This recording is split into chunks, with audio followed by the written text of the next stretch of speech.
রাজধানীর শেরেবাংলা নগরের পুরনো বাণিজ্য মেলার মাঠে শেষ হলো দুদিনব্যাপী প্রাণী সম্পদ মেলা। মেলায় ৩০০টি স্টলে খামারিরা নানা প্রজাতির পোষা প্রাণী এবং পাখি নিয়ে হাজির হয়েছিলেন।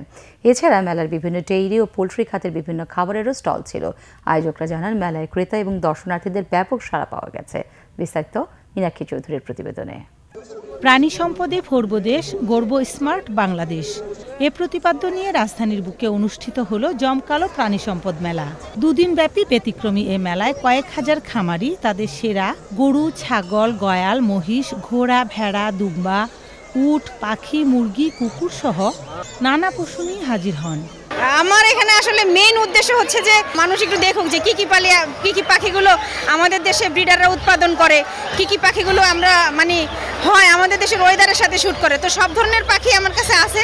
সারা পৃথিবীর নানান প্রাণীর জাত সম্পর্কে মানুষের একটা ধারণা হচ্ছে, যেটা আমরা এককভাবে এরকম মেলা না হলে হয়তো কিছুতেই বুঝতে পারতাম না। মেলায় ঘুরতে আসা দর্শনার্থীরা মনে করেন, রাজধানীতে এ ধরনের আয়োজন হলে নতুন প্রজন্ম দেশে নানা প্রজাতির প্রাণী যেমন দেখতে পারবে, তেমনি এদের সম্পর্কে অনেক কিছু জানতেও পারবে।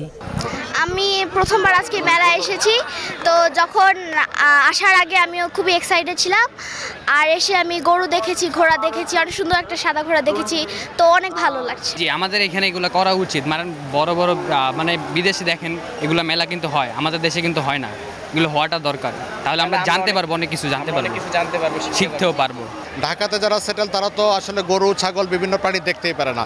ওরা যদি এখান থেকে প্রাথমিক স্টেজের একটা জ্ঞান আহরণ করতে পারে, তাহলে ওদের জন্য ওদের জ্ঞানের পরিধিটা অনেক বড় হয়ে যায়। সব পাখি দেখছি, অনেক দামি, কিন্তু তারপরও কেনার মন করে। আয়োজকরা জানান, ব্যতিক্রমী ও আকর্ষণীয় ওই মেলায় নতুন নতুন উদ্যোক্তা তৈরির পাশাপাশি খামারিরা একে অপরের সঙ্গে অভিজ্ঞতা বিনিময়ের সুযোগ পাচ্ছেন। এই যে জাতি এগিয়ে যাচ্ছে এই সমস্ত উৎপাদন দিয়ে, এটা কিন্তু আর ঠেকিয়ে রাখার কোনো বিষয় নাই।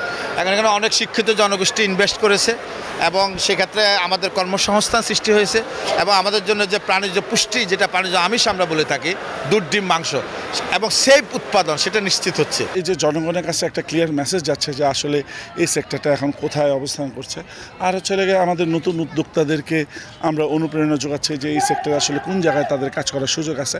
প্লাস সারা বাংলাদেশ থেকে বিভিন্ন প্রান্তের খামারিরা আসছে, তারা তাদের পশু প্রাণী যেগুলো নিয়ে আসছে ওগুলো বেচাকেনি হচ্ছে, তারা সরাসরিভাবে লাভবান হচ্ছে।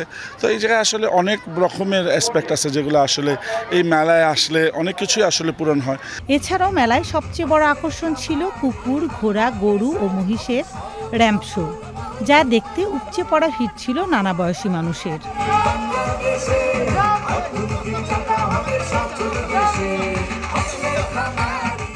মীনাক্ষী চৌধুরী, বাংলাদেশ টেলিভিশন, ঢাকা।